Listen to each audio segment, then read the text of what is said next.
Welcome to the Sound of Ideas from IdeaStream Public Media. I'm Stephanie Haney. Thank you for being with us today. We hope you've had a nice holiday weekend. In this year's general elections, every statewide executive office is up for grabs. It's the first time in 8 years where voters aren't deciding between an incumbent and a challenger. One of those offices is for Auditor of State. The matchup will be between Republican Frank LaRose and Democrat Annette Blackwell. LaRose is currently finishing his second term as Ohio's Secretary of State. Blackwell is in her third term as the mayor of Maple Heights. Each got a chance recently to talk about why they're running for Ohio Auditor in individual appearances at the Akron Press Club. IdeaStream Public Media was a partner in both conversations, which were moderated by our Deputy Editor of News, Andrew Meyer. We'll begin the show today hearing some excerpts from those appearances at the Akron Press Club. Because the show is on tape today, we can't take your calls, but you can always send us feedback. You can email us at soi@ideastream.org or send us a message on Instagram at The Sound of Ideas. First up, we hear from Frank LaRose. And it continues, it's not just is the government spending the money wisely, but the sort of very foundational question of whose money is it? The government doesn't have money of its own right. That's money that was earned by taxpayers, was dutifully sent in quarterly, monthly, yearly. That money is your money. It's my money. It's taxpayers' dollars that needs to be spent efficiently and correctly. And to me, that basic value is kind of foundational to why the auditor's office exists, making sure that your dollars are spent correctly. That's a question that I'll ask every day. Is the government spending your money as efficiently as it should? That's the question that any candidate for state auditor, any state auditor should be asking. My watchwords as Secretary of State have been transparency, efficiency, and accountability. And those three watchwords will continue to be what guides me as Auditor of State. Let's talk about one of the main issues that's in the public eye right now. Fraud related to Medicaid and other government aid services. This is something that is really kind of a warning light on the dashboard. There's a lot of talk about this right now, and I don't want to overstate it, but let's be clear that there is a problem that exists, and voters are right to be concerned about it. These are programs that are created rightfully to help vulnerable Ohioans, those that really need these services. And it's not a victimless crime when people steal these dollars. When you steal money from a system like the Medicaid system, you're stealing that money from a widow, an orphan, a disabled person, somebody that really needs to have those resources. And what you're doing is causing the rest of the public to lose trust in what should be a trustworthy system. It's a warning light that's flashing, and it does real harm. And there needs to be, I think, a holistic approach to how it's addressed. Government, by nature, has checks and balances, and power is divided among a multiple of different entities. We don't want to put too much power in the hands of one particular government official, and so solving this problem is not something that can be done by one government official. I think that the approach that you're seeing at the federal level and also now at the state level is the right approach, a more of a task force approach. Now, to be clear, the auditor's office role in this would be going after public officials that are engaging in fraud.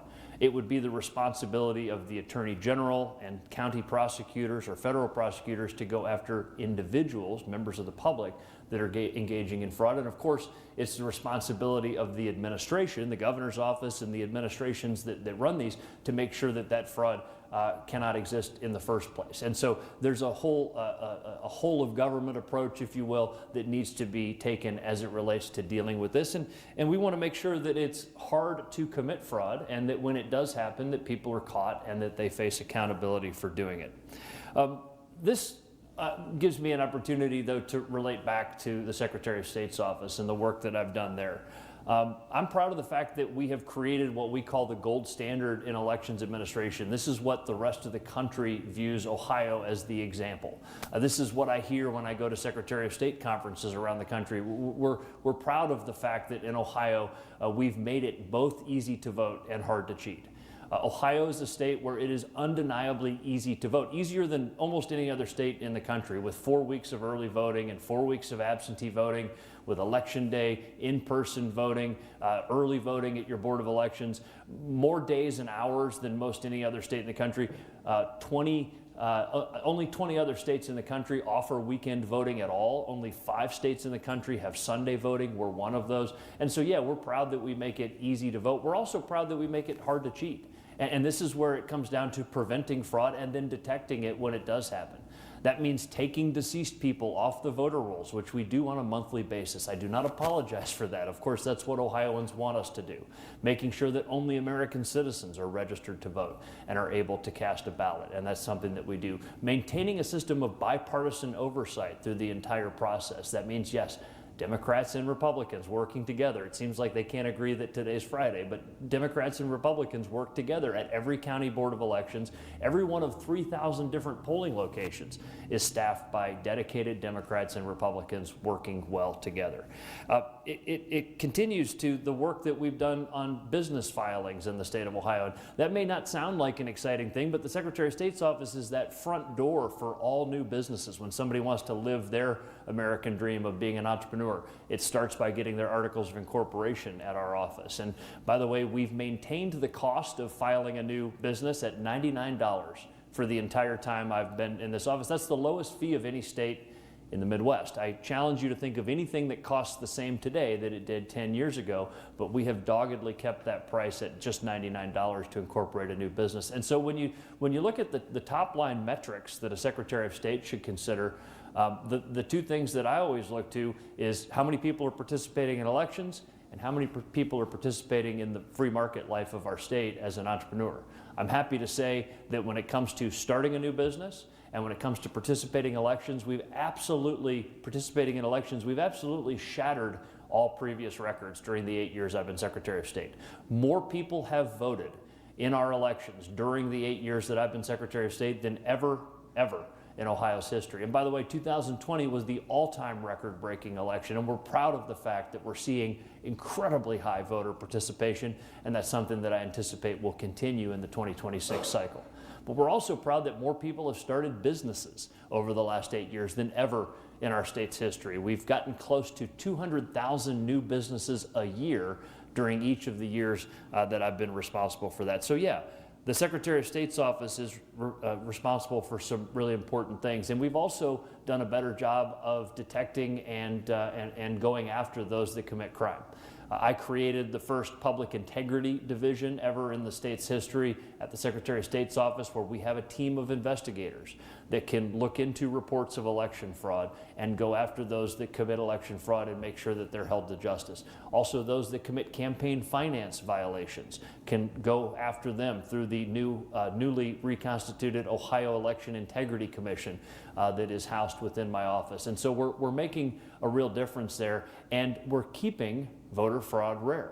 Voter fraud is exceedingly rare, but it's impactful when it does happen. And so we work every day to keep voter fraud rare as it has been. So yeah, we've worked to maintain a system of trust. I've told my team that when it comes to elections administration, we need to run elections so well that even the loser knows they lost. Now think about that. The winner always knows they won. They're going to go give a victory speech. They're going to take it for granted, but we need to do it so well that sometime around 10:30 on election night, the losing candidate looks at those results and say, yeah, I came up short. I'm going to call the winner and congratulate her. I'm going to try harder next time. We need to run our elections so well that even the loser knows they lost, and that's the standard that we've held ourselves to, and that's exactly what we've done at the Secretary of State's office, and that's the kind of work that I'll do as Auditor of State as well. Those 3 pillars that I talked about earlier, transparency, efficiency, and accountability. To go into each of those briefly, transparency.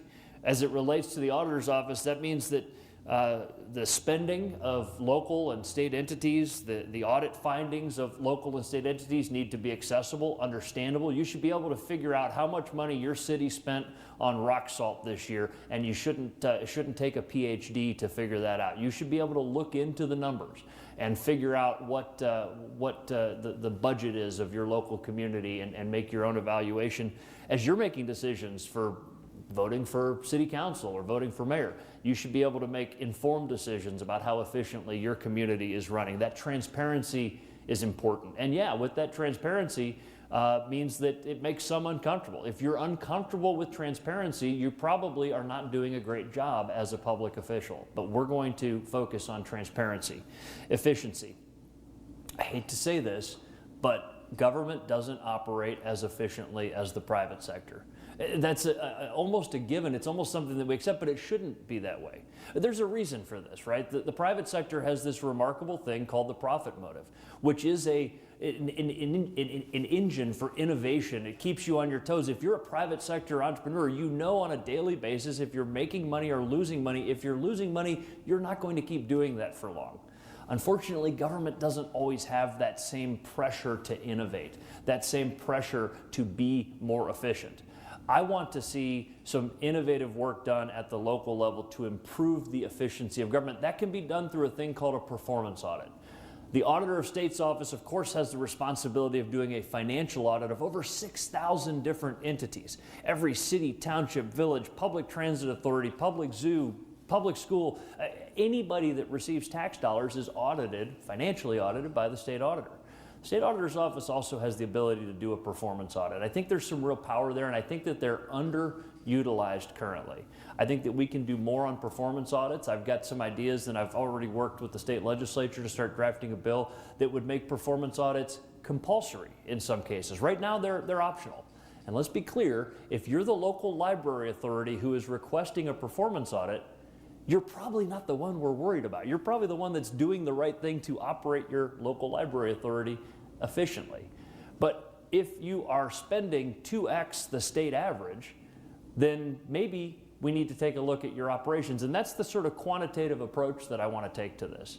I want to evaluate local government entities on a per capita basis. It's a good way to make an apples to apples comparison. Simply take your overall cost of running your entity divided by how many people you serve. That yields a per capita number. And there's going to be an average, a certain band of where most entities in the state operate.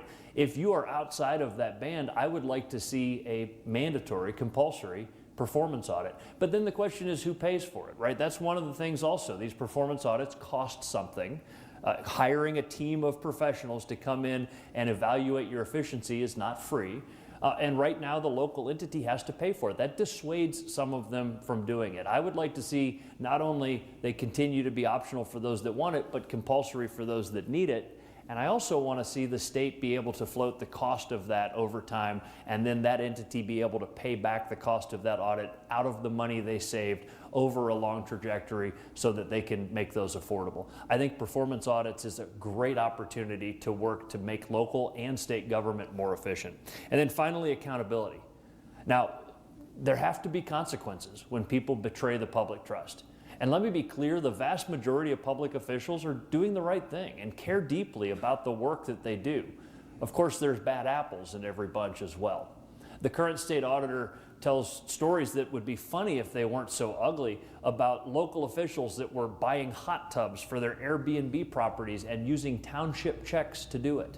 A county sheriff who's now in jail because he was stealing out of the evidence locker. A county commissioner who was buying wild animals for his home farm, including a wildebeest, and using county funds to do it. Like, these are the kind of unfortunate, terrible things that some local officials or state officials might try to do. Anybody that betrays that public trust belongs in a jail cell. And let me be very clear about that. And that doesn't have any impact or any bearing on what party they're from or what region they're from or who they know or whatever else. Anybody who betrays the public trust belongs in a jail cell. And that's exactly what we'll work to do at the auditor's office and work to keep that rare as we have kept election fraud rare. Real quick sort of agenda that I have for the auditor's office and some early wins that I want to get done. Of course, all of this is about protecting taxpayers. Back to that question of, is the government spending my money as efficiently as I would? And that's going to be an overarching theme for everything.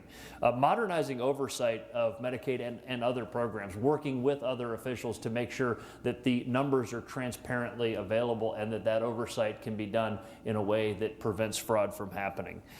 Expanding performance audits, as I was just saying, and making those more accessible and utilizing that expertise to help government become more efficient.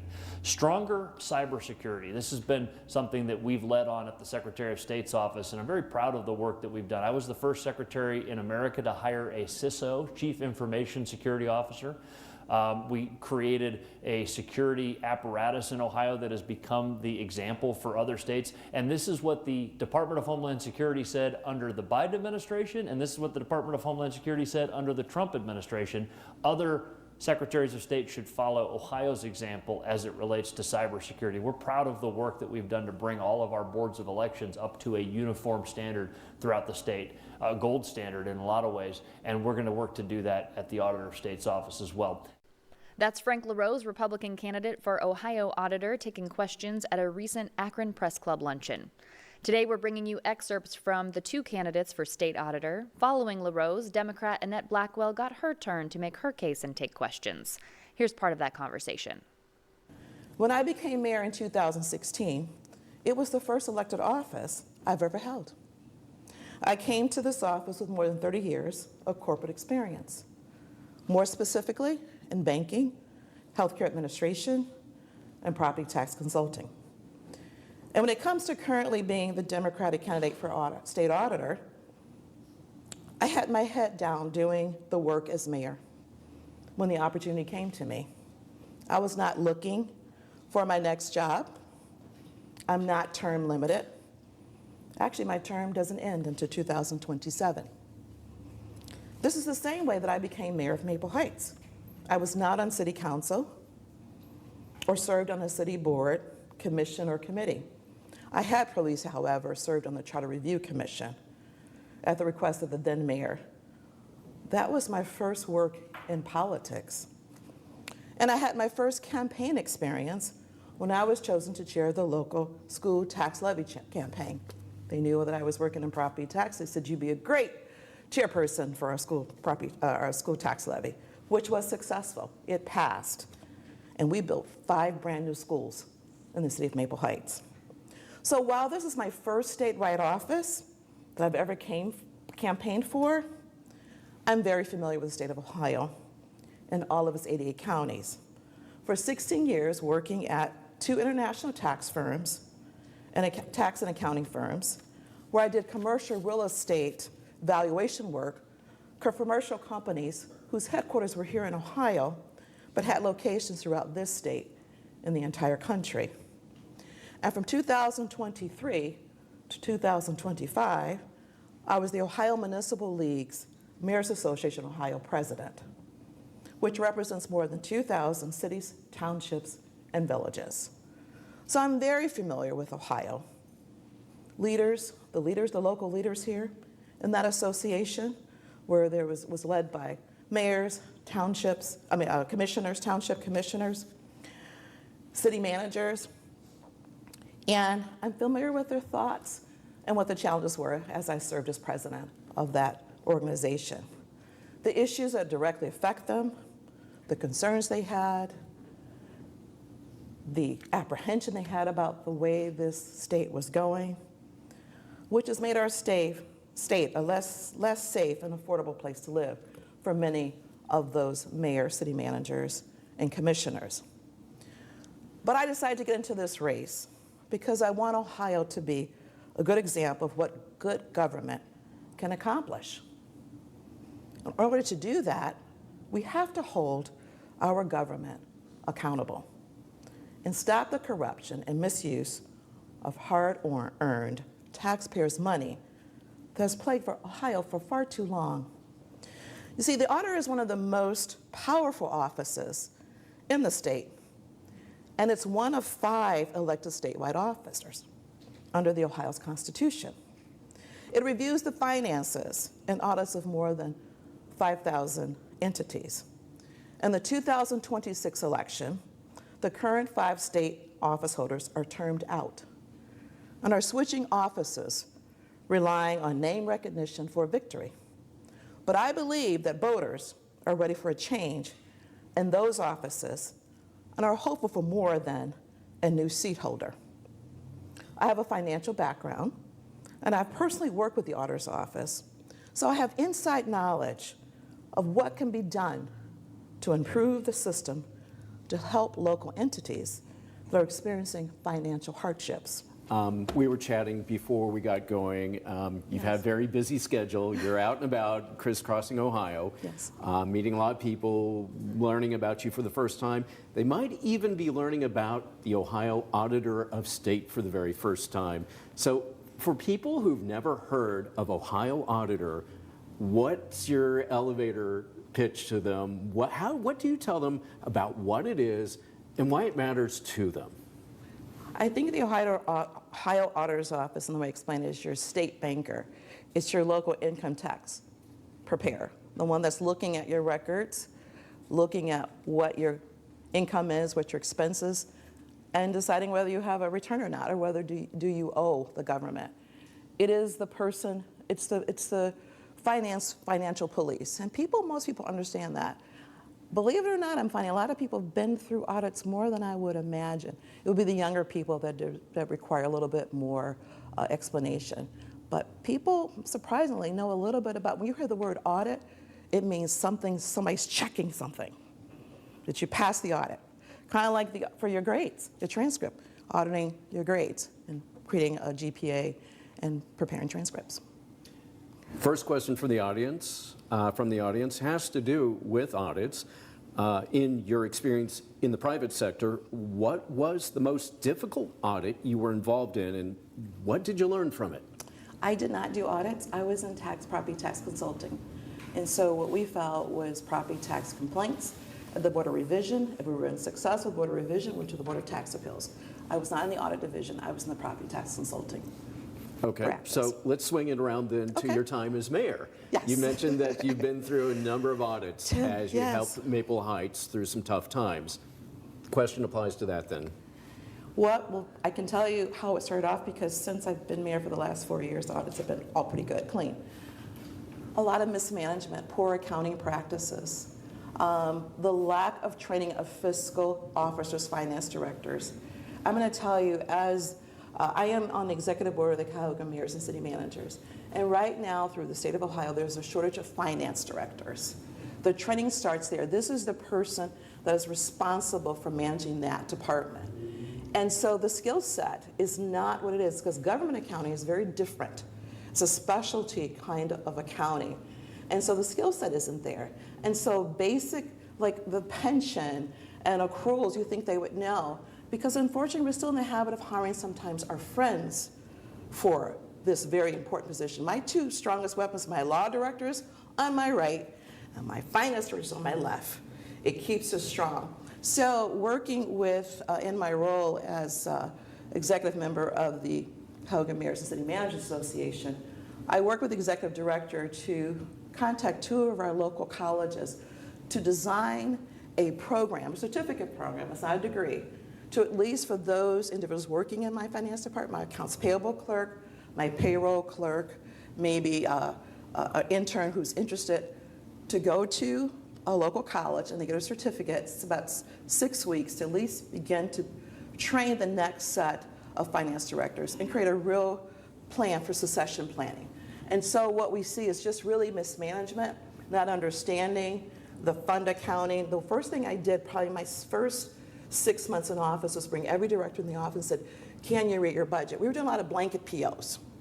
And so my service director had a habit, and I hope he's not watching, I'm not saying his name, $20,000 blanket PO for tires. Blanket PO? Could you explain? So blanket POs is you just, Blanket POs. Okay. blanket POs, you take Okay. purchase orders. You take it, and I'm just going to put, I want $20,000, so I don't have to keep going back and submitting this because I'm going to spend $20,000. But when you look at it, we hadn't been spending $20,000 on tires for the service department. But that was a practice. But just understanding, so now, if you spend $20,000 in tires, then we got to look at parts and services, or continuing education, or uniforms. So understanding, but teaching those who are responsible how to read it, how to read the report. So the biggest mistake is just really not being exposed, not understanding, doing what we've always done, and not having a finance director to walk them through it. So the first 6 months was everybody had to tell me what their budget was. I tell them, we call it responsibility center or cost center. Like, I'm 7170, that's the mayor's office. So how much are you spending on office supplies? And all of a sudden, people became very supportive and knowledgeable about how to manage their budget. There were no deficits in the fund accounting. And so, but really it's just a lack of education. These are individuals who may not have the skill set, but they worked in a campaign, they work in the community, because I hire a lot of community members, and they never really get up to speed. So a lot of waste, a lot of mismanagement, because they just don't understand it, and not having the true direction from the lead finance person in the finance department. Next question from the audience. You were talking about a culture change in the Ohio Auditor's Office. Yes. To serve rather than to blame. Talk more about how you would accomplish that if elected. One of the things is when every month I have a director's meeting, and I meet with all my directors, and we have kind of a team meeting, a touch base meeting to find out what's going on. Those auditors, I'm going to be looking for a progress report. Tell me the cities that are in fiscal watch, and tell me how they're progressing. Are they going to get out of fiscal watch, or are they heading more towards fiscal emergency? And then what's our action? And that action has to be clear. No city should be in fiscal emergency for 20 years if we've got auditors going every year. So really understanding where we are. I want to see, not the whole audit, but a summary for those employees. If you've audited 40 states, I want a summary, or in states, not states, but cities, entities, board. I want a summary. And I want to look at that once a month with that executive group to see what's trending so that we can be proactive and less reactive. Now, the first 5 years, if you do the whole 5 years, the state pays for that commission. After that, that entity has to pay for that. Let's not get them there. And then in the meantime, they're not able to compete because their bond rating has fallen. People are concerned about getting a return on their investment if they go there because the city is in trouble. And so really understanding how to increase that success, to be more proactive, less than reactive, constantly communicating with my staff, having progress reports. 850 people is a lot of people, and there's 5 offices. At some point, you have to centralize the communication, regular communication, to see what's working and not. Evaluating our successes, evaluating our failures, and seeking innovation and new ideas, and taking feedback from the entities we're auditing. We tried to give feedback, and that wasn't our role because we were the bad guy. The feedback tells us where we need to revise our operations, what we need to focus on. There was no feedback ever asked. And you're in my city for 4 years, or whatever the entity is. And so I think that's the beginning of the communication, visibility. The auditor needs to be visible. I saw Keith Faber when I finally got out of it. Not that the auditor, I can possibly go to all these places, but there are certain places that I need to be in. And I'm going to rely on my staff to tell me where those places are and who those individuals are. If you have your own question, you can send it to us at pressclubquestion@gmail.com. Next one for me, what do you think is the most important function of the Ohio Auditor? Safeguarding taxpayers' dollars. Avoiding major headlines that make people afraid, apprehensive, cautious, believing everyone's suspect, changing that perception, safeguarding tax dollars. The more we lessen these horrible headlines and say, oh my God, what are they doing with my money now? The more confidence our taxpayers will have, that honor and pride that we want to achieve, we will achieve. A follow-up on that. Sure. Is there something that hasn't been a high enough or as high of a priority for the auditor's office currently that you would elevate if you're elected? Visibility. I think that not the auditor, but 850 employees cover a lot of areas. You see them when you're in trouble. They come in for a couple days to do they don't audit everything, a sample audit for the financial audit. It's more intensive, it's a performative audience. But I'd love for relationship building to take place. I think relation building takes place with my finance department, with the mayor, because mayors may change every 4 years. Those relations have to be established and maintained as the administration changes. You feel like you've got this partner, this support. If things change, the laws change all the time. If you have a reduction in your local government fund, how do I pivot? How would I fill this shortage? If I get a new person in my finance department, most cities in Cuyahoga County are sharing finance directors. It's just not enough. How do we address that issue? I came up with an idea, but I'm sure with the auditor auditing all of these entities, they didn't know that one finance director is in 3 cities, because that's what's happening. Identifying that as an issue, getting that feedback from your field of auditors out, and creating a solution to that. That's Democratic candidate for Ohio Auditor Annette Blackwell. We previously heard from the Republican candidate Frank LaRose. IdeaStream was a media partner in both events, which were moderated by our deputy editor Andrew Meyer. You can find the full video of the Akron Press Club appearances by Annette Blackwell and Frank LaRose on today's show page for Sound of Ideas. That's at ideastream.org/SOI, or you can go to IdeaStream's YouTube channel. IdeaStream's participation in the Ohio Auditor Conversations is part of Listen, Engage, Vote 2026. This is our ongoing effort this election year to make sure you have the information you need to make choices you can feel confident in at the ballot box. We want to know what questions you have about the candidates, the issues, and the voting process. You can let us know by filling out our quick survey at ideastream.org/vote. We'll take a quick break now, and on the other side, we'll hear from an expert on U.S.-India relations who will be in Northeast Ohio this week. This is The Sound of Ideas. I'm Stephanie Haney. We'll be right back. You're with The Sound of Ideas from IdeaStream Public Media. I'm Stephanie Haney. Thank you for staying with us. With the world's largest population and an economy with potential for growth, India stands to be a major player on the world stage for decades to come.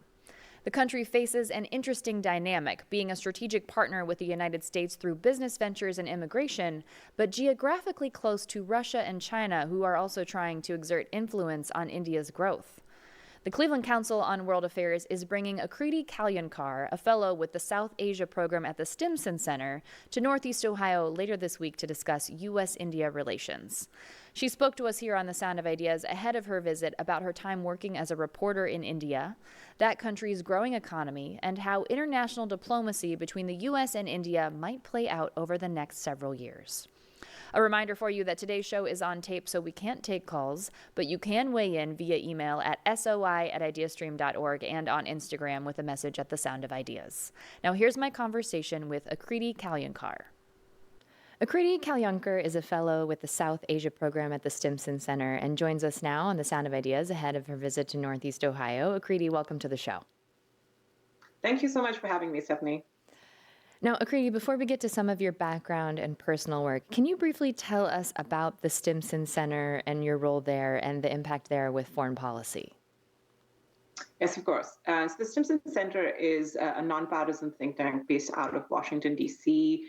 We started in 1989, so over 35 years ago. And our mission is really to focus on peace and security issues throughout the world.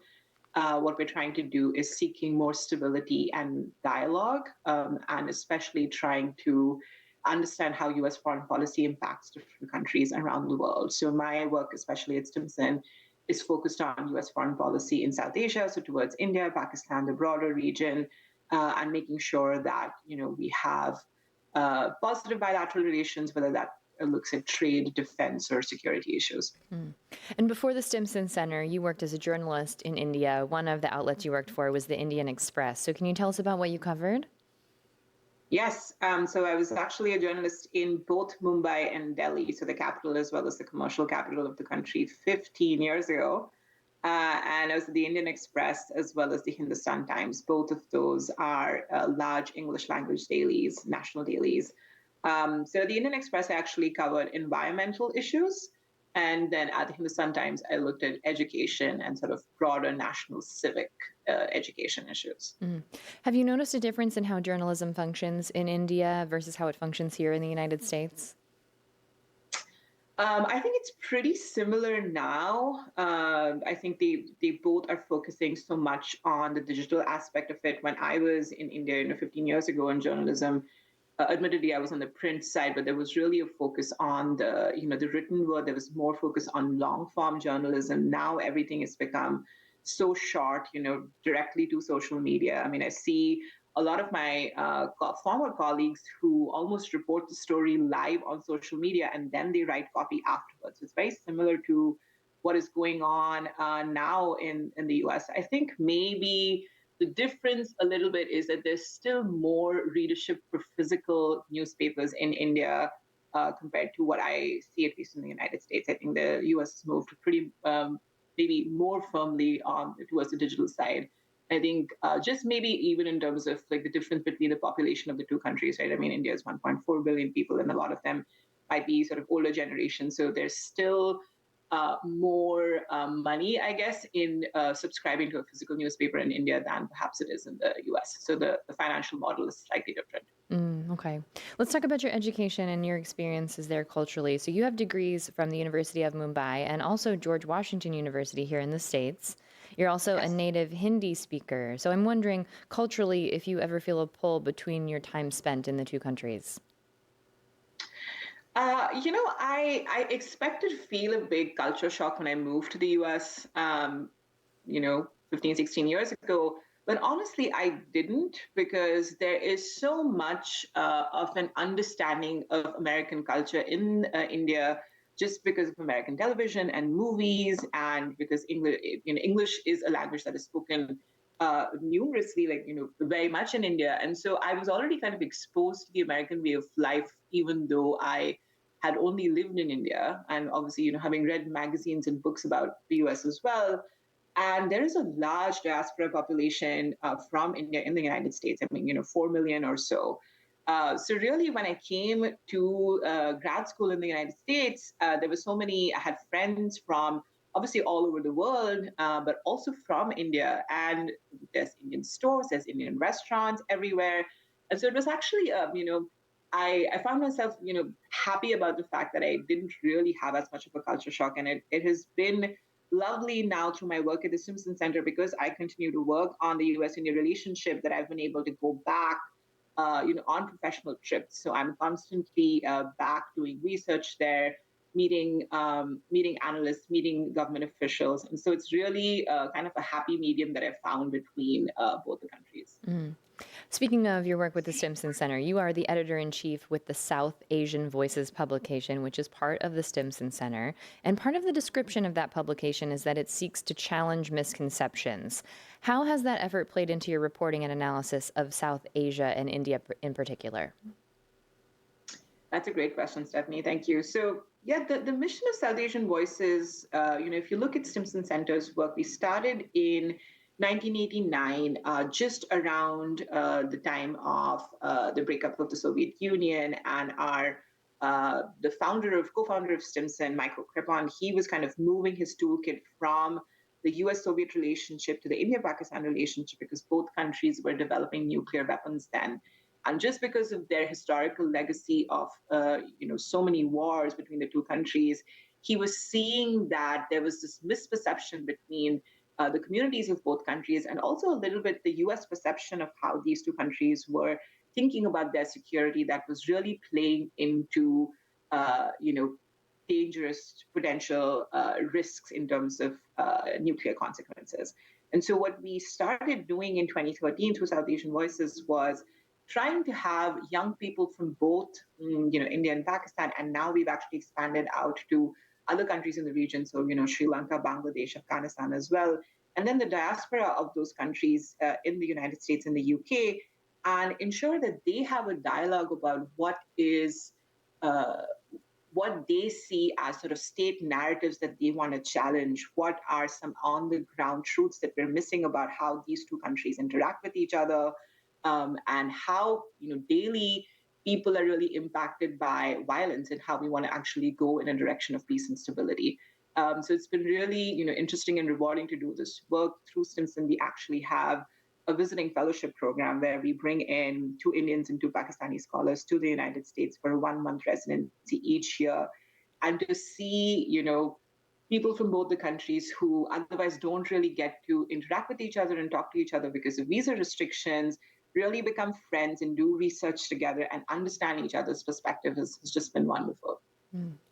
Some of your writing and coverage at the Stimson Center deals with how quickly India is transforming. So some factors that might come into play there that come to mind might be technology or demographic shifts or possibly international influences.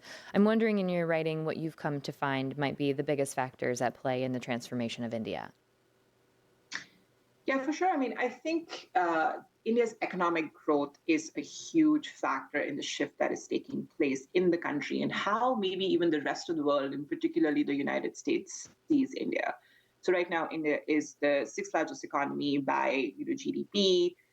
It is the most populous country in the world, 1.47 billion people.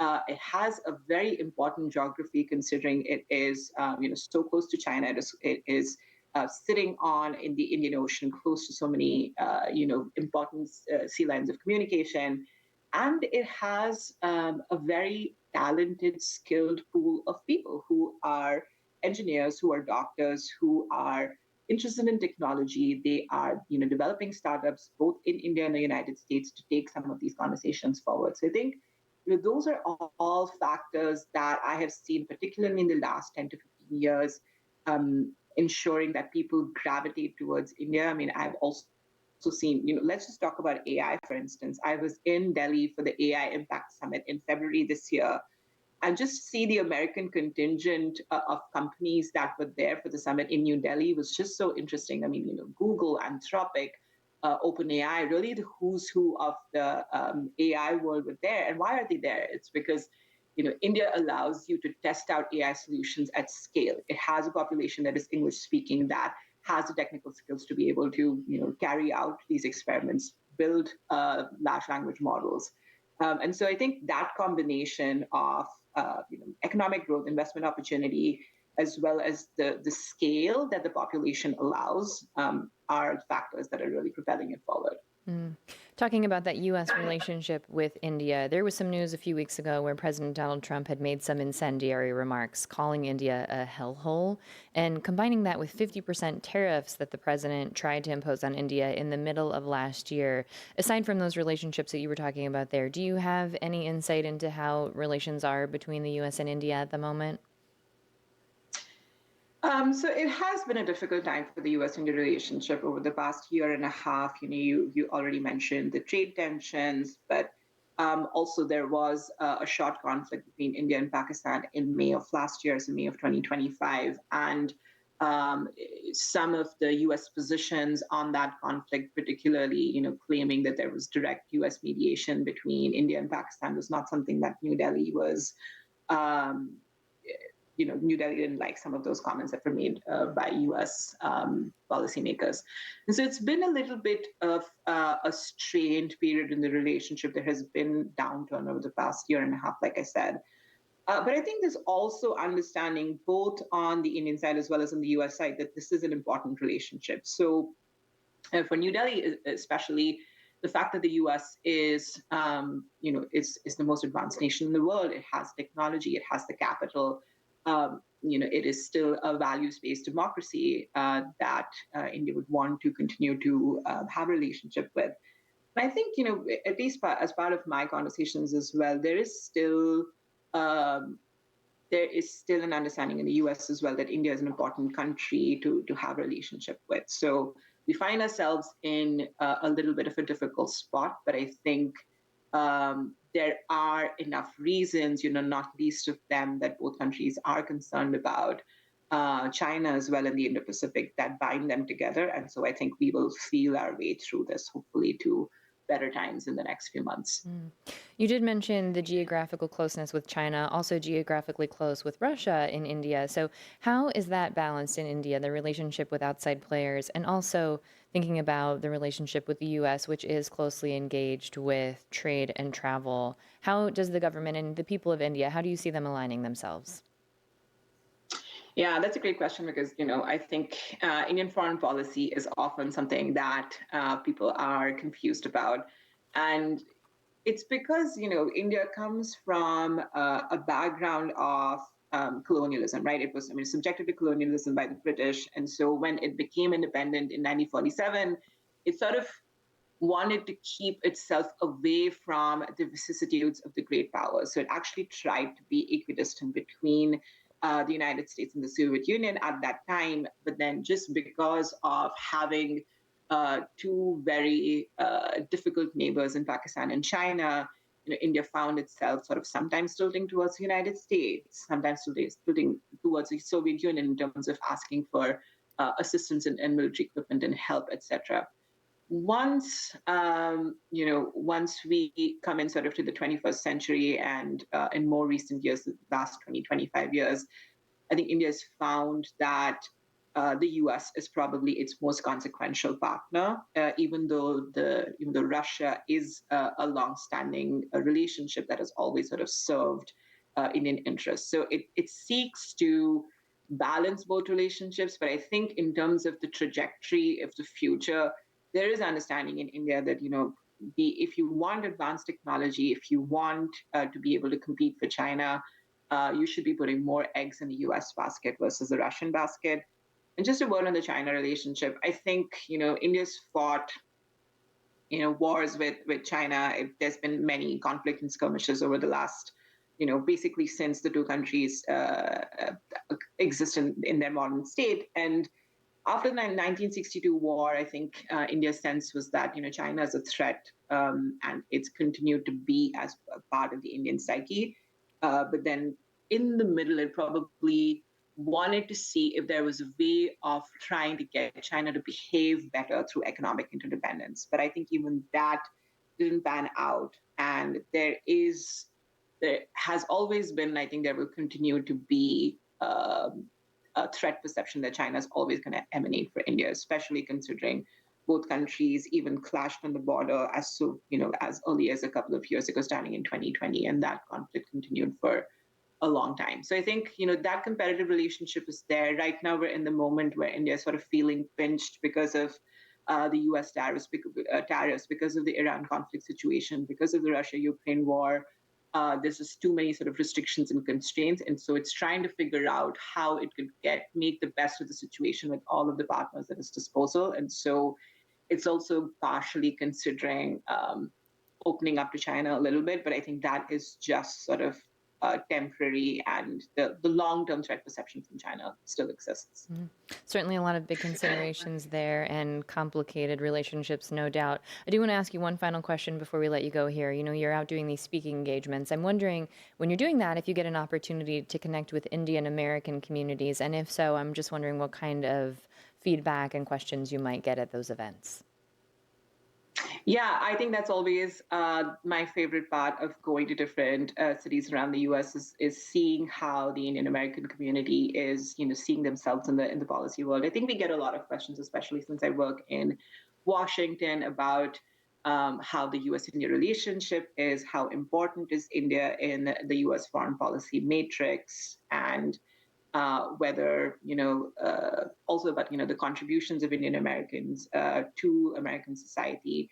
And I think all of those are positives, and I think especially if you go around Washington, you will see Indian Americans are influential people in all sort of policy spaces. So that is wonderful to see, because I think that shows the strength of the relationship, that shows the value that both sides bring to this relationship, and hopefully means that it will continue for the future in, obviously in service of mutual interests on both sides. So it's always great. I think if people are visiting DC, they always ask about what are the best Indian restaurants and ask about grocery stores, etc. I live actually in Michigan, even though I work in Washington. So it's a great mix and always lovely to see. Well, we appreciate your time here, Akriti. Akriti Kalyankar will be coming to Northeast Ohio on June 25th. This is at the invitation of the Cleveland Council on World Affairs. We'll have a link to that event on our webpage for today's show, which is at ideastream.org/SOI. Akriti, thank you for the time today. We appreciate it. Thank you so much, Stephanie. Akriti Kalyankar was invited by the Cleveland Council on World Affairs to speak Thursday, June 25th at the Union Club of Cleveland. The event begins at 5:30, and you can find a link to that on today's show page at ideastream.org/SOI. If you missed any part of today's show, you can hear a rebroadcast tonight at 9 on 89.7 WKSU. You can also find every episode of The Sound of Ideas wherever you get your podcasts and on the IdeaStream Public Media YouTube page. To get the last word on today's topics, you can email us at soi@ideastream.org and find us on Instagram at The Sound of Ideas. Tomorrow on The Sound of Ideas, we'll talk about how to age well. As many of us are living into our 80s, 90s, and beyond, we'll hear from experts on how to age gracefully, stay active, and also remain young at heart. In July, you can join us for the next Sound of Ideas community tour. We'll be taking the tour to the Cleveland Metro Park Zoo on July 20th for a discussion about property taxes. Many residents across Ohio have seen big jumps in the valuations of their homes, and a group even tried to put a property tax elimination initiative on the fall ballot. You can join us for this conversation on Monday, July 20th at 6 p.m. at Stillwater Place at the Cleveland Zoo. We will have an informative discussion there. We'll hear from proponents of the repeal initiative, as well as groups concerned about how services would be impacted if property taxes change. You can find out more and register for the free event at ideastream.org/community tour. I'm Stephanie Haney. Thank you for keeping the conversation going. We'll see you back here tomorrow on The Sound of Ideas.